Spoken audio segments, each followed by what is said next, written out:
Sigara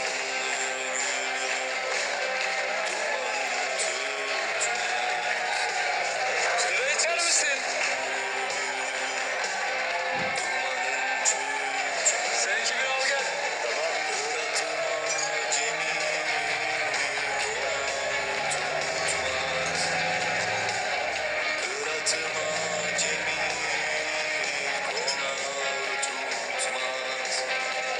Sevgili öküz, çok rica edeceğim bir siktirip gider misin? Bir kere öpersen olur.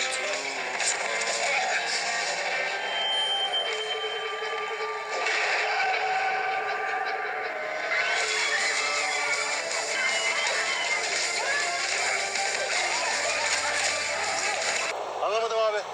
Çekil oğlum, çekil. Tövbe tövbe. Şaka mısınız lan siz? Evet sayın seyirciler, Maaş Saadettin'in de göç kapısıyla başlıyor. Ne artistlik yapıyorsun? Ulan sen Karışma. Sen karışma. artistlik yapıyorsun. Ulan